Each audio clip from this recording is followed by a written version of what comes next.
Shri Arvind. PB. Verma के अनुसार भारतीय पुनर्जागरण और भारतीय राष्ट्रवाद की एक महान विभूति थे।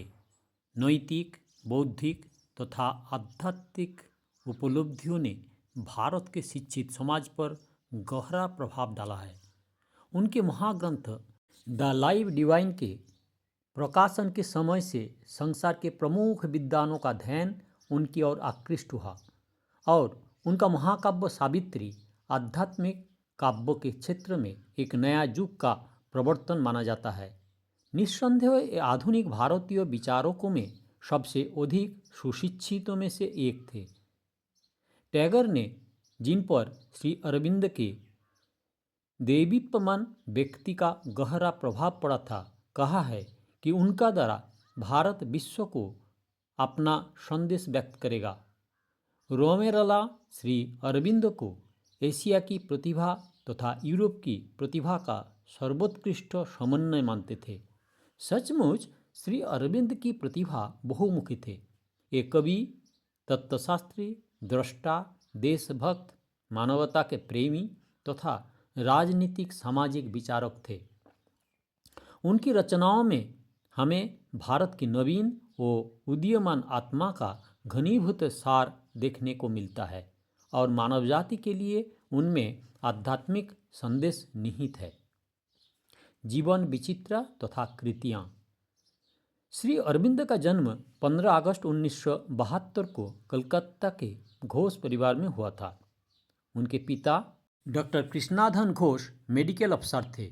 श्री अरविंद घोष को 7 वर्ष की आयु में ही अंग्रेजी परिवार की देखरेख में इंग्लैंड पढ़ने के लिए भेज दिया गया। ये वहाँ 21 वर्ष की अवस्था तक रहे। वहाँ उन्होंने यूनानी तथा लैटिन साहित्य का गहन अध्ययन किया। इसके बाद सन 1893 में ये भारत वापस आ गए। यद्यपि ये ब्रिटेन में रहकर एक यूरोपीय युवक बन चुके थे, तथापि ये ब्रिटेन में स्थापित इंडिया मजलिस तथा लोटस एंड डैगर आदि संस्थाओं से प्रभावित हुए बिना नहीं रह सके। मैजीनी तथा गैरीवाल्डी के जीवन चरित्र से भी ये बहुत प्रभावित हुए। ब्रिटेन में रहते हुए ही उन्होंने ब्रिटिश साम्राज्यवाद की आलोचना करते हुए कुछ लेख प्रकाशित किए हुए, जिसके कारण अंग्रेज शासकों का ध्यान उसकी तरफ आकर्षित हुआ। भारत लौटाने के कुछ ही दिनों बाद पाश्चात्य सभ्यता के प्रति उनका मोह टूट गया और आर्य सभ्यता व संस्कृति के प्रति उनका आकर्षण दिन प्रतिदिन बढ़ता गया। वही कारण था कि जब ये बड़ौदा में प्रोफेसर थे, उस समय उन्होंने उपनिषदों तथा गीता का गंभीर और गहन अध्ययन मनन किया और इस निर्णय पर आए कि इस ग्रंथ में गंभीर और गूढ़ आध्यात्मिक ज्ञान के भंडार भरे पड़े हैं। साथ ही स्वामी रामकृष्ण परमहंस तथा स्वामी विवेकानंद के वैदांतिक समन्वय का भी उन पर विशेष प्रभाव पड़ा था। सन 1905 से सन 1910 तक बंगाल के राष्ट्रवादी आंदोलन में उन्होंने निरंतर सक्रिय भाग लिया और राष्ट्रीय आंदोलन के एक नेता के रूप में उभर कर सामने आए। उस समय उनके महान त्याग और राष्ट्रीय विचारधारा से लोग अत्यंत प्रभावित हुए। इस संबंध में वैलेंटाइन सिरोल ने लिखा कि सक्रिय आत्मत्याग के इस आदर्श के संबंध में किसी को आपत्ति नहीं हो सकती थी। इनका विचार था कि ब्रिटिश शासन तथा पश्चिमी सभ्यता दोनों ही हिंदुत्व के जीवन के लिए खतरनाक है। यह आरोप लगाना उचित नहीं है कि अरविंद राजनीतिक उद्देश्य के प्राप्ति के लिए हिंसा तथा हत्या को उचित कार्य मानते थे, क्योंकि उन पर कई बार मुकदमा चलाया जा चुका है और एक बार तो मानकटोला बमकांड में उन पर वास्तविक राजनीतिक अपराध में सम्मिलित होने के लिए मुकदमा चलाया गया, परंतु कानून ने उन्हें हर बार निरपराध व निर्दोष ही पाया। राजनीतिक नेता तथा लेखक के रूप में ये प्राचीन वेदांत तथा आधुनिक यूरोपीय राजनीतिक दर्शन का समन्वय करना चाहते थे। वास्तव में एक पराधीन राष्ट्र भारत की राजनीतिक तथा सामाजिक सांस्कृतिक जीवन के पुनर्निर्माण की एक ऐसी ठोस योजना प्रस्तुत करना चाहते थे जो कि मूलतः भारतीय हो।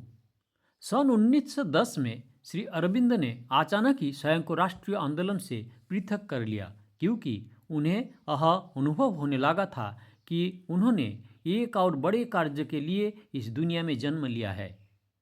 अलीपुर जेल से एकांत निवास में उन्हें रहस्यात्मक अलौकिक दृश्य और शक्तियों के दर्शन हुए थे।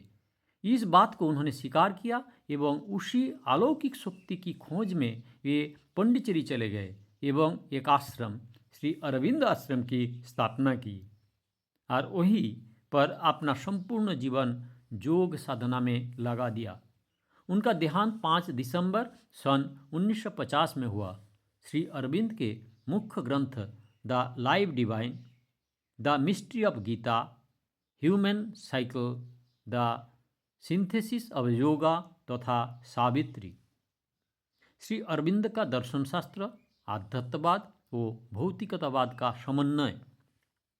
श्री अरविंद ने स्वयं ही लिखा है कि उनका दर्शन शास्त्र भारतीय व पाश्चात्य विचारधारा का समन्वय है। इस रूप में उन्होंने भारत के संन्यासवादी आध्यात्मवाद और पश्चिमी जगत के लौकिकवादी भौतिकवादी की परस्पर विरोधी प्रवृत्तियां का समन्वय किया। आध्यात्मवाद के क्षेत्र में भारतीय प्रतिभा की उच्चतम उपलब्धि आर्य ऋषि मुनियों के द्वारा संभव हुई है। बुद्ध की शिक्षाओं में भी उन्हीं प्रतिभा की झलक देखने को मिलती है, परंतु परवर्ती काल में मोक्ष प्राप्ति के साधन के रूप में संसार को त्यागने पर आध्यात्मिक बल दिया गया। लोगों के दिल और दिमाग में यह धारणा घर कही गई है कि इस लौकिक जगत का सब कुछ क्षणभंगुर और मिथ्या है, अतः इस लौकिक जगत के सब कुछ को त्याग कर भोगमय जीवन से सर्वथा दूर रहना ही उचित है। ऐसी त्याग में वैराग्य से मुक्ति है। इस विचारधारा या दर्शन ने हमें अपने व्यवहारिक व प्राकृतिक जीवन से बहुत दूर हटाकर वास्तविक जीवन संघर्ष में हमारी प्राण शक्ति की दुर्बल बना दिया। परिणाम वह हुआ जैसा कि B.P. वर्मा ने लिखा है, जीवन के शुद्ध लौकिक क्षेत्र में भारत संसार के अन्य देशों के साथ प्रतिस्पर्धा में सफल न हो सका। इससे व्यक्ति और समाज दोनों का ही अहित हुआ और दोनों का ही रचनात्मक प्रगति रुक सी गई। इसके विपरीत यूरोप भौतिकतावाद का गढ़ रहा है। यहाँ डेमोक्रिट्स, विदरो, मार्क्स, एंगेल्स, हैकेल, लेनिन आदि भौतिकवादी विचारकों ने इस क्षेत्र में अपना अपना योगदान दिया। यह सच है कि अनेक वैज्ञानिकों का ईश्वर में विश्वास रहा है, फिर भी वैज्ञानिक पद्धति व विचारधारा के विश्वास के साथ साथ पश्चिमी देशों में घोर लौकिकवाद और भौतिकवाद को प्रेरणात्मक मिला है। सर्वत्र बाह्य वातावरण की विजय और समाज की बौद्धिक आधार पर संगठित करने की दिशा में अथक प्रयास किया गया है। इस प्रकार में वैज्ञानिक बुद्धिवाद के प्रकृति तथा मानवीय जीवन व समाज के संबंध में हमारे ज्ञान भंडार को बहुत विस्तृत किया, हमारी सृजनात्मक शक्ति में अभूतपूर्व वृद्धि की तथा लोकतंत्र, समाजवाद, समानता, मानवता के आदर्श के प्रस्तावित किया। पर इतना सब होने पर भी आत्मा व परमात्मा की वास्तविकता को न तो समझ सके और न ही समग्र संसार को नियमित व संचालित करने वाली ईश्वरीय शक्ति के रहस्य को खोल सके। वही कारण है कि यूरोपीय सभ्यता एक दूसरे के संत पॉल या एक अन्य संत फ्रांसिस को जन्म नहीं दे सकी है, जबकि भारत में ऐसे अनेक संत का प्रत्येक युग में जन्म होता रहा है। श्री अरविंद का विचार था कि भारत तथा यूरोप दोनों ही जाति की ओर चले हैं। भारत आध्यात्मवाद की चरम सीमा पर एवं यूरोप देश लौकिकतावाद व भौतिकतावाद के उच्चतम शिखर पर। अपने प्रति व चरम रूप में न तो आध्यात्मवाद व्यवहारिक है और न ही भौतिकतावाद अंतिम आदर्श। अतः दोनों का समन्वय न केवल आवश्यक है अपितु उपयोगी भी। श्री अरविंद का यह विश्वास था कि भारतीय आध्यात्मवाद और यूरोपीय लौकिकवाद व भौतिकवाद के बीच उचित व व्यवहारिक सामंजस्य स्थापित किया जा सकता है और ऐसा हो जाने पर यह केवल भारत के लिए ही नहीं समग्र संसार के लिए कल्याणकारी व क्रांतिकारी होगा। इस पूर्व एशिया में समन्वय के फलस्वरूप जिस नवीन विचारधारा का दर्शन का जन्म होगा उससे स्वभावतः ही पदार्थ तथा आत्मा व परमात्मा दोनों के महत्व को स्वीकार किया जाएगा। श्री अरविंद ने अपनी कृतियों में इसी समन्वय को उजागर करने का प्रयास किया है और इस बात को दर्शाया कि केवल भौतिकवाद व केवल अध्यात्मवाद पर बल देना उचित ना होगा। श्री अरविंद के अनुसार परम सत्य एक आध्यात्मिक तत्व है। यह केवल अविचल, अलक्ष्य, अनुभवातीत और अपरिवर्तनशील सत्ता नहीं है अपितु उसमें गतिशीलता, उद्विकास तथा एक से अनेक में परिवर्तित होने के गुण मौजूद रहते हैं। अतः विविधता भी उतनी ही वास्तविक है जितनी कि एकता। अगर एक परमात्मा सत्य है, वास्तविक है, तो असंख्य मनुष्य में बिखरे हुए उसी परमात्मा का प्रकाश आत्मा भी सत्य है, वास्तविक है। उसी प्रकार यह बाह्य जगत उसी वास्तविक सत्ता व परमात्मा की वास्तविक सृष्टि है, काल्पनिक व आधारविहीन कोई सृष्टि नहीं। प्रत्येक वस्तु या पदार्थ उस परमात्मा का ही विभिन्न अभिव्यक्तियाँ हैं, या यूँ कहिए कि पदार्थ भी आवरण युक्त आत्मा ही है। ब्रह्मांड की विकास के हेतु आत्मा अपनी चेतना की सतह ही समाप्त सीमित करके अचेतन का रूप धारण कर लेता है। उस अचेतनता से ही विकास का क्रम आरंभ होता है और उत्तरोत्तर द्रव्य, जीवन तथा मन का विकास होता है। इस प्रकार श्री अरविंद ने अपनी विचारधारा में आत्मा और द्रव्य या भौतिक दुनिया के बीच के अंतर को मिटाकर उन्हें समन्वित रूप में प्रस्तुत करने का प्रयास किया है। उनके अनुसार वास्तव में दोनों एक ही है, एक से अनेक और अनेक से एक की अद्भुत अभिव्यक्ति है। श्री अरविंद लिखा है, हम देखते हैं कि भारत में संन्यासवाद के आदर्श का प्रतिपादन करने वालों में वेदांत के सूत्र एक ही है, दूसरा नहीं। एक संत नेह ननस्ति किंचन के अभिप्राय को भली भांति नहीं समझा है। उन्होंने दूसरे सूत्र यह सब कुछ ब्रह्म है कि और अनुचित ध्यान नहीं दिया है। एक और वहाँ मनुष्य में ऊपर उठकर परमात्मा को प्राप्त करने की उत्कट आकांक्षा दिखाई देती है, वही दूसरी ओर परमात्मा में भी अपनी अभिव्यक्ति को अपने में सशक्त रूप में समेटने में उद्देश्य से नीचे की ओर उतरने की प्रवृत्ति भी स्पष्ट देखने को मिलती है।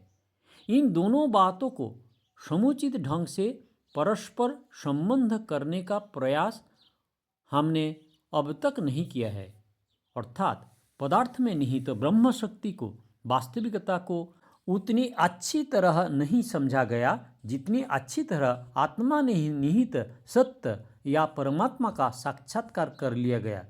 दूसरे शब्दों में, जिस परम सत्य का साक्षात्कार सन्यासी करना चाहते हैं उसे तो संपूर्णता समझ लिया गया है, पर प्राचीन वेदांतियों की भांति उस परम सत्य की पूर्ण व्यापकता और विस्तार को नहीं समझा गया।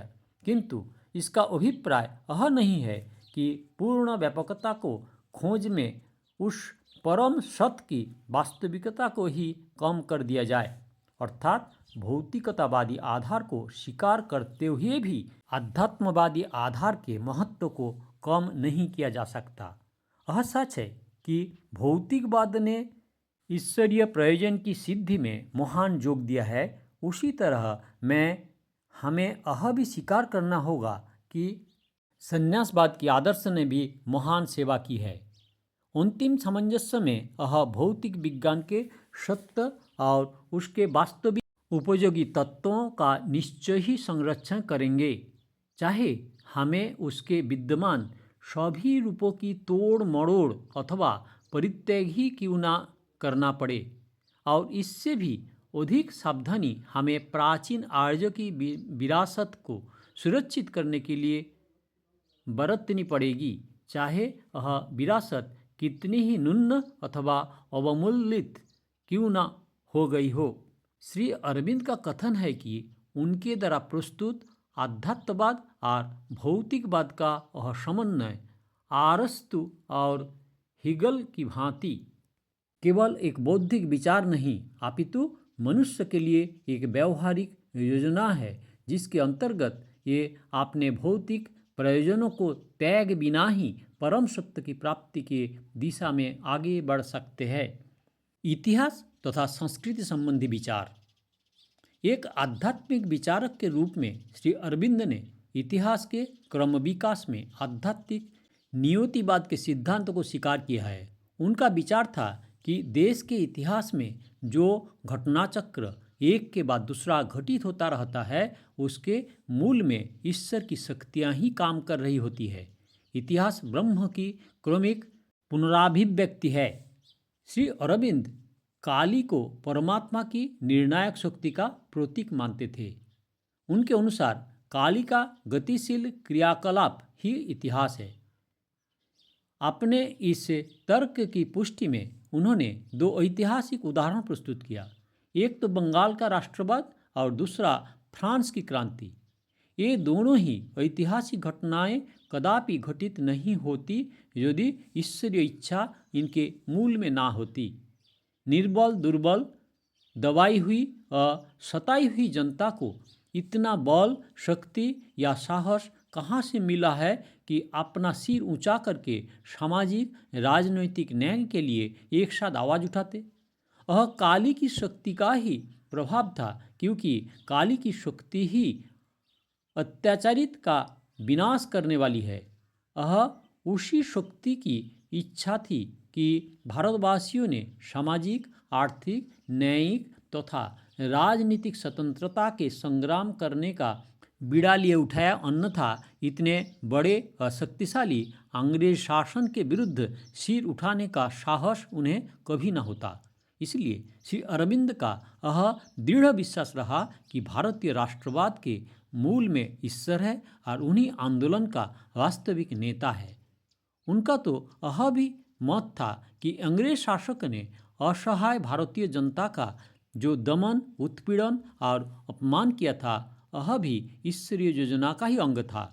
उत्पीड़न और अपमान ने ही भारतीय जनता में आत्मविश्लेषण तथा आत्मत्याग की भावना की जागृत किया। आग को दबाने से ही आग भड़की। इतिहास ने करवट बदली। सोती हुई जनता जाग उठी। संपूर्ण राष्ट्र का वह नवजागरण, वह नवोदय ईश्वर की इच्छा के बिना कदापि संभव न था। उसी प्रकार ईश्वर की इच्छा के बिना फ्रांस की क्रांति भी शायद ही घटित होती। जब तक क्रांति के नेताओं मिराओ, दांते, रोबिस्पियर, नेपोलियन आदि ने अपने कार्यकलाप में काली की इच्छा युग की आत्मा को ही कारण माना, तब तक उस शक्ति ने उन्हें सफलतापूर्वक कार्य करने व इतिहास की रचना करने की आज्ञा दी। पर जैसे ही वो अहंकार से प्रेरित होकर अपनी महत्वाकांक्षा के पूर्ति में फंस गए और युग की आत्मा की पुकार को भी सुनी अनसुनी कर दी, ऐसे ही उन्हें इतिहास के मंच से उठाकर फेंक दिया गया। इसी को यदि भारतीय इतिहास के हाल के ही घटनाओं के संदर्भ में प्रस्तुत किया जाए तो कहा जा सकता है कि जब श्रीमती इंदिरा गांधी ने जनता का नेतृत्व सही अर्थ में किया, तब तक उन्होंने भारतीय इतिहास के अनेक पृष्ठ पर अधिकार करने का अवसर मिला। पर जब से वे अहंकार से प्रेरित होकर अपने को स्वयं दुर्गा समझने लगी, जब इंदिरा ही भारत है कि नारे को ही सच मानने लगे, तब अपनी तथा अपनी पुत्र की महत्वाकांक्षाओं की पूर्ति के धुन में राष्ट्र की आत्मा को ही कुंठित व अपमानित किया। ऐसे ही उनका पतन हुआ। जिस इतिहास को ये मिटाने का प्रवृत्ति थी, उसी इतिहास ने उन्हें मिटाने का काम अपने हाथों में ले लिया, वह नियति व ईश्वर की इच्छा नहीं तो क्या है। बीपी वर्मा ने लिखा है कि इस प्रकार का दैवी न्यायवाद भगवत गीता के विचारों तथा जर्मन प्रत्ययवाद के समन्वय का प्रतीक है। इसी को हीगल ने इतिहास का औचित्य कहा है और उसी रूप में आप इतिहास को बुद्धिगम्य और तर्कसंगत मानते हैं। गीता के अनुसार महापुरुष ईश्वर का उपकरण होता है, वह वास्तविक कर्ता नहीं होता, अपितु ईश्वरीय कर्म का निमित्त मात्र हुआ करता है। ईश्वर का साक्षात्कार हो जाने पर मनुष्य ईश्वर की इच्छानुसार आध्यात्मिक कर्म करने लगता है। हीगल का कथन है कि विश्व इतिहास के सिकंदर, सीजर, नेपोलियन आदि महापुरुष अचेतन रूप से दैवी योजना की क्रियान्वित करने के साधन बने और अपने क्रियाकलापों द्वारा पार्थिव इतिहास में विश्वासात्मा की क्रमिक अभिव्यक्ति को सार्थक बनाया। वर्मा ने लिखा है कि अरविंद का विश्वास था कि मानव संस्कृति और सभ्यताओं का विकास चक्रीय ढंग से होता है। उनके इस विचार का कार्ल लाम्प्रेस्ट के प्रकाश सिद्धांतों का स्पष्ट प्रभाव देखने को मिलता है। लाम्प्रेस्ट ने अपने इस सिद्धांतों में जीवन में विकास को दर्शाया और जर्मन इतिहास के 5 मनोवैज्ञानिक युगों का उल्लेख किया है, जो इस प्रकार है। आदिम जर्मन का प्रतीकात्मक रूप, प्रकारात्मक प्रारंभिक मध्य युग, परंपराबद्ध परवर्ती मध्य युग, पुनर्जागरण से लेकर प्रबुद्धिकरण तक का व्यक्तित्ववादी युग और रोमांसवाद से प्रारंभ होने वाला आत्मनिष्ठावादी युग। श्री अरविंद ने इस सिद्धांतों को भारत पर लागू किया। अपनी पुस्तक द ह्यूमन साइकिल में अपने वैदिक युग को भारतीय इतिहास का प्रतीकात्मक युग बतलाया।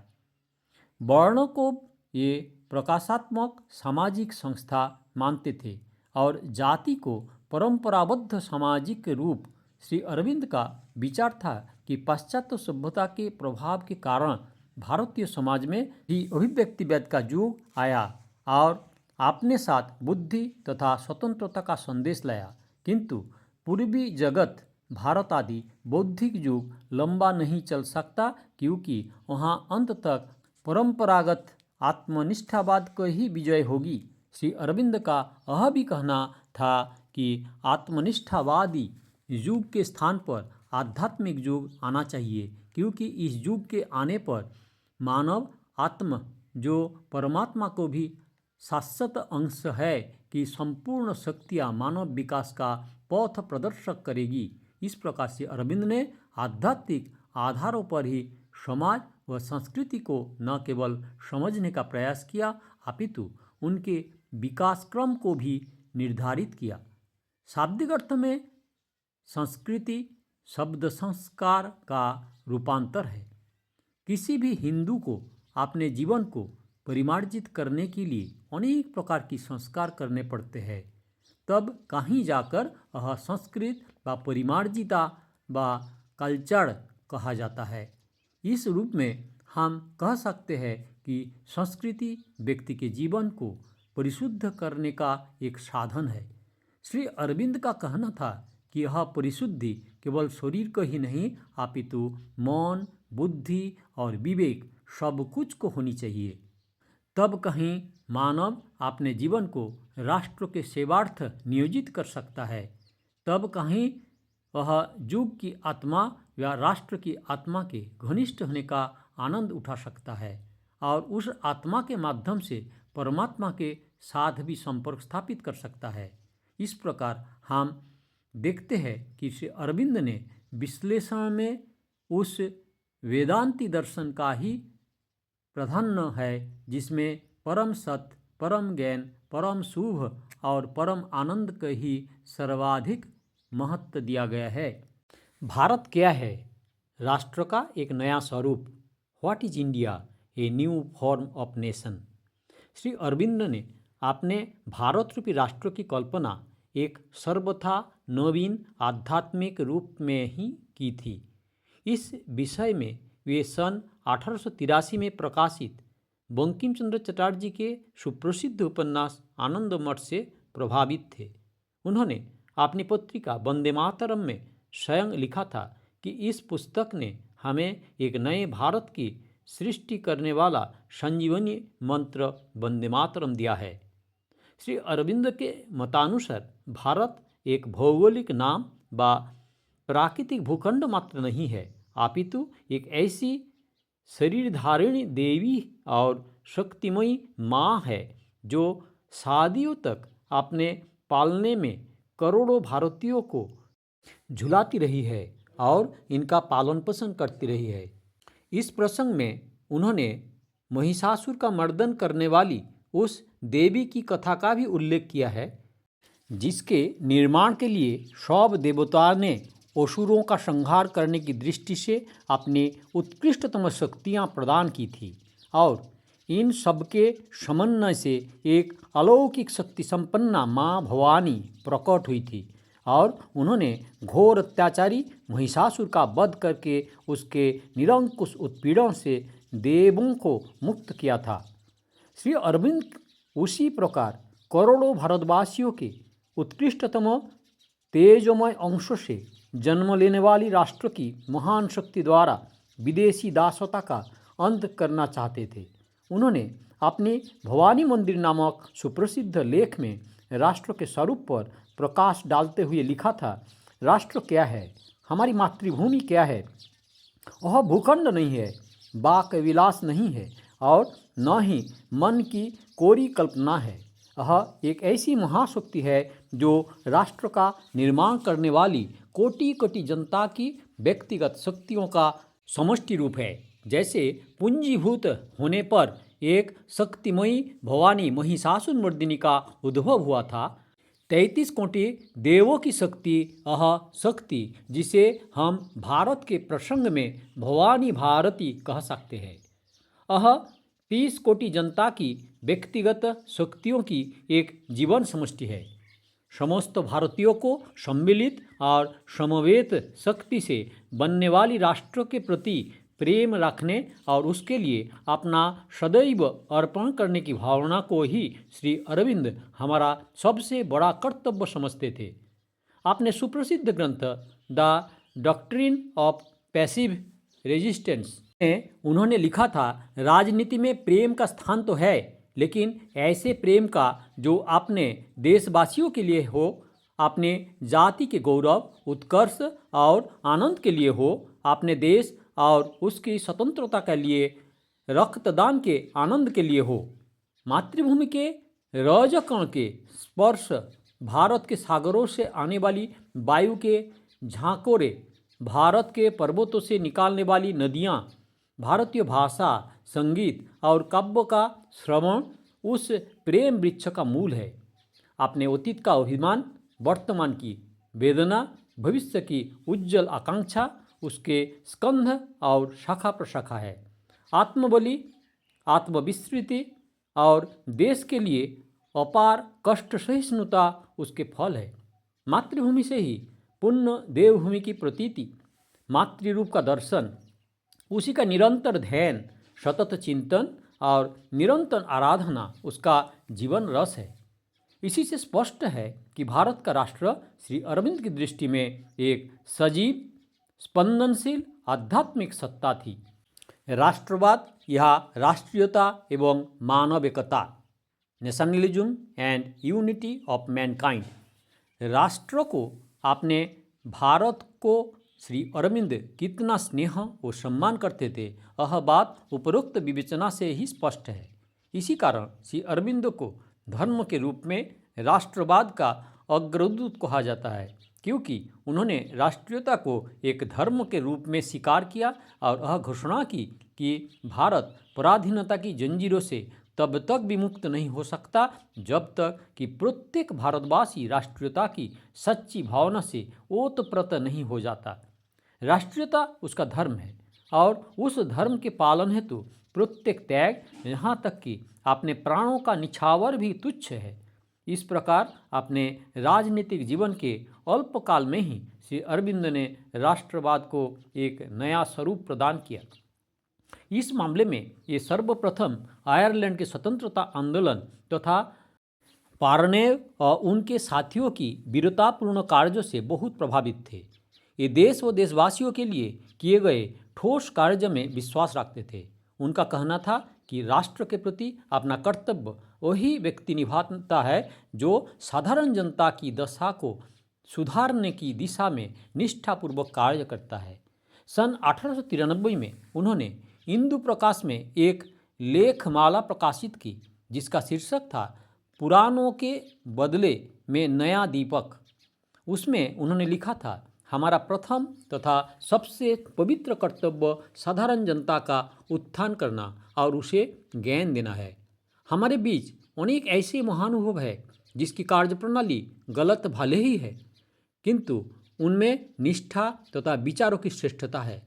मैं ऐसे महानुभवों का आवाहन करता हूँ कि ये अपने परिश्रम और शक्ति को उन व्यापक कार्यों में लगाए जिनसे देश की संतता और उत्पीड़ित जनता को राहत मिल सके।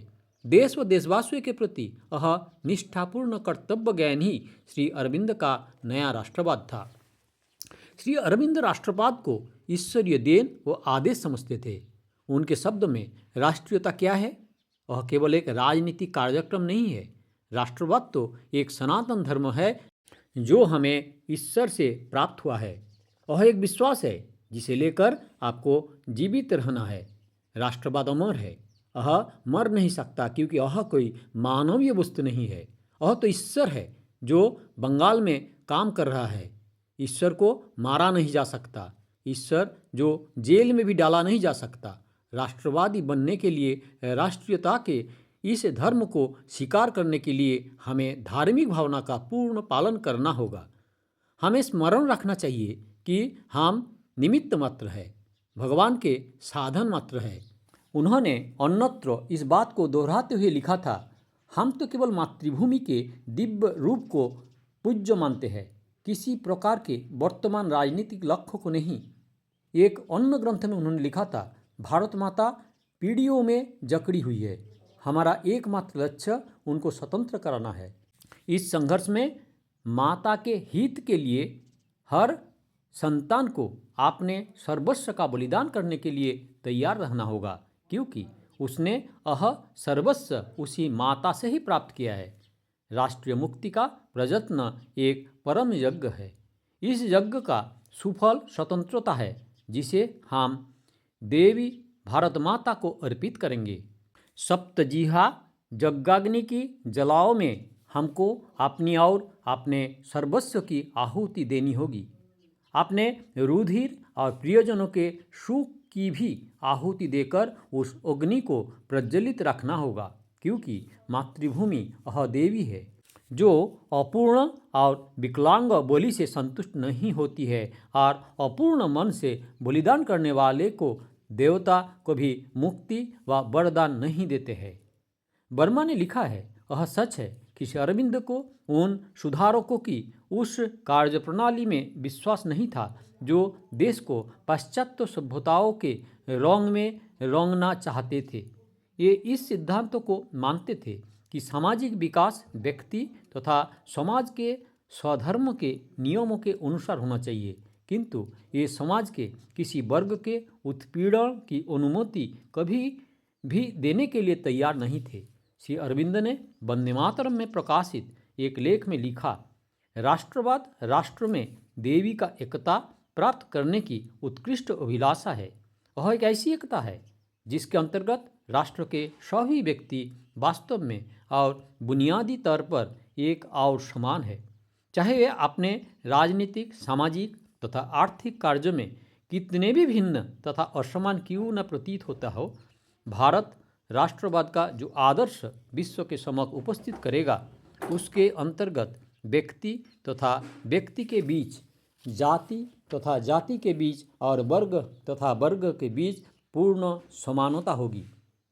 जैसा कि लोकमान्य तिलक ने कहा था, इस देश के सब लोग भिन्न होते हुए भी समान और राष्ट्र रूपी विवाद रूप पुरुष के संयुक्त और अभिन्न अंग होंगे। हम शिक्षाचारी शासन के इसलिए विरुद्ध है कि यह राजनीतिक के क्षेत्र में इस पूर्ण समानता का निषेध करता है। हम जाति प्रथा की आधुनिक विकृति को बुरा मानते हैं क्योंकि उससे समाज में पूर्ण समानता के उसी सिद्धांतों को आघात पहुंचाता है। हमारा आग्रह है कि राजनीतिक क्षेत्र में राष्ट्र को लोकतांत्रिक एकता के सिद्धांतों के आधार पर पुनर्गठित किया जाए। साथ ही हम यह भी चाहते हैं कि सामाजिक क्षेत्र में भी पुनर्गठन का वही सिद्धांत अपनाना जाए। श्री अरविंद दैवी शक्ति के उपासक थे। ये प्रत्येक कार्य के कारण के रूप में उसी शक्ति का उल्लेख करते थे। उनका विश्वास था कि भारत को स्वतंत्रता भौतिक बल व अस्त्र शस्त्र के बल से नहीं, आध्यात्मिक बल से मिलेगा। उन्होंने दावा किया था कि मुझ में भारत को स्वतंत्र कराने की शक्ति है और इसीलिए मेरा जन्म हुआ है। मैं शस्त्र बल से नहीं, ब्रह्म बल से लागूंगा और अवश्य विजय प्राप्त करूंगा। श्री अरविंद, जैसा कि हम पहले ही लिख चुके हैं, भारत को एक भौगोलिक प्रदेश नहीं मानते थे। ये उसे सजीव तथा आध्यात्मिक सत्ता व माता कहते थे। वंदे मातरम के एक लेख में उन्होंने लिखा था, जब तक कि मातृभूमि हमारे हृदय चक्षु के सम्मुख एक भूखंड तथा एक जनसमूह से बढ़कर एक सत्ता के रूप में प्रकट नहीं हो जाती, जब तक कि यह एक ऐसी सौंदर्यपूर्ण आकृति में एक महान वैदिक एवं मातृत्वपूर्ण शक्ति का रूप धारण नहीं कर लेती जो कि हमारे मन को पराभूत कर लें, तब तक माँ के प्रति प्रेम तथा उसकी सेवा का यह सर्वोच्च भाव उत्पन्न नहीं हो सकता, जो तुम भावनाओं तथा भय को नष्ट कर दे और देशभक्ति की उस चमत्कारपूर्ण भावना को जन्म दे जो एक पतित और उत्पीड़ित राष्ट्र का उद्धार करती है। धर्म के रूप में श्री अरविंद का वही परम स्वरूप है। श्री अरविंद का राष्ट्रवाद व्यापक तथा सार्वभौमिक था। उनका विचार था कि समग्र मानव में एकता एक विश्व संगठन के द्वारा स्थापित की जानी चाहिए। वे एक ऐसे विश्व राज्य की कल्पना करते थे जो स्वतंत्र राष्ट्र द्वारा संगठित एक संघ होगा, जिसमें दासता व असमानता का नाम तक नहीं होगा, जिसमें सब स्वतंत्र होंगे, सबको जीवन यापन की समान सुविधाएं उपलब्ध होगी तथा सबके लिए सामाजिक, आर्थिक और राजनीतिक न्याय सुलभ होगा। उनके दो शब्द में उस विश्व राज का सर्वोत्तम रूप स्वतंत्र राष्ट्रों का एक ऐसा संघ होगा जिसके अंतर्गत हर प्रकार की पराधीनता, बल पर आधारित असमानता और दासता का विलोम हो जाएगा। इस प्रकार श्री अरविंद का राष्ट्रवाद संकीर्ण तथा कट्टरतापूर्ण नहीं था, बल्कि अत्यंत व्यापक, उदार तथा विश्वराजवादी था।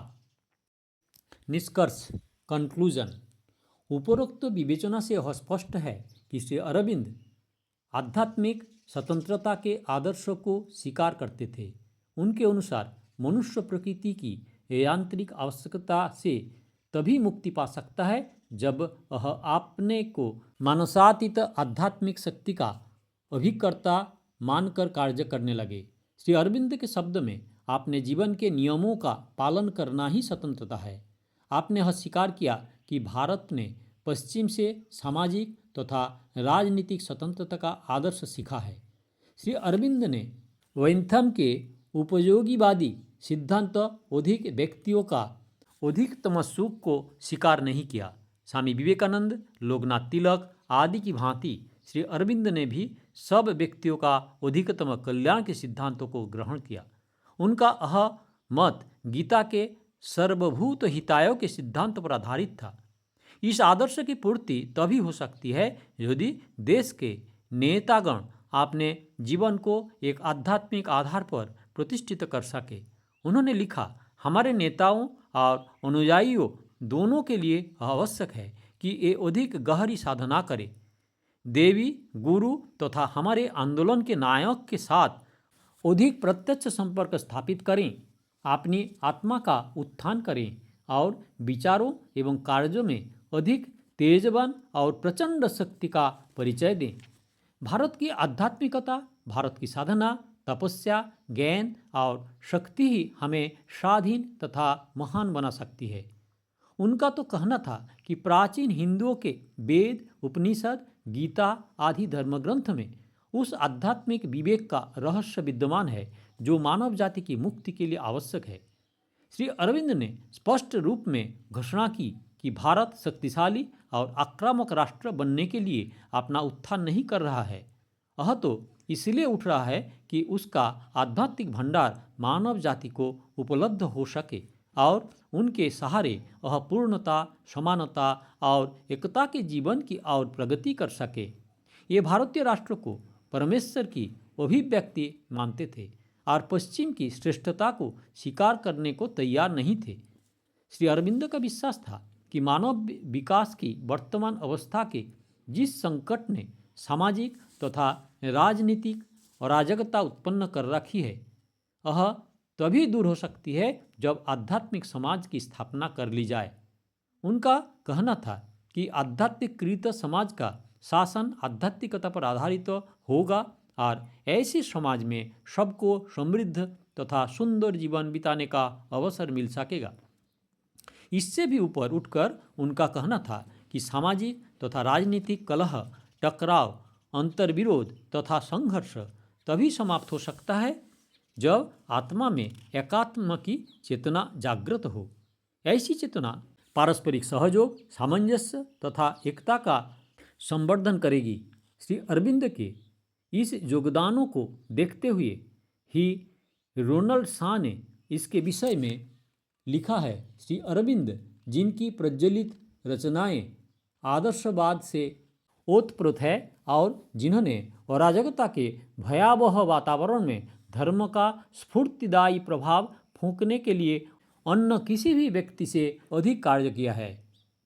बीपी वर्मा ने भी लिखा है, अनुभववादी सामाजिक वैज्ञानिक के लिए भी उन्होंने पूर्व की आध्यात्मिक अनुभूतियाँ तथा पश्चिम के सैद्धांतिक सामान्यीकरणों के बीच सामंजस्य स्थापित करने की कम से कम रूपरेखा तो प्रस्तुत कर ही दी है।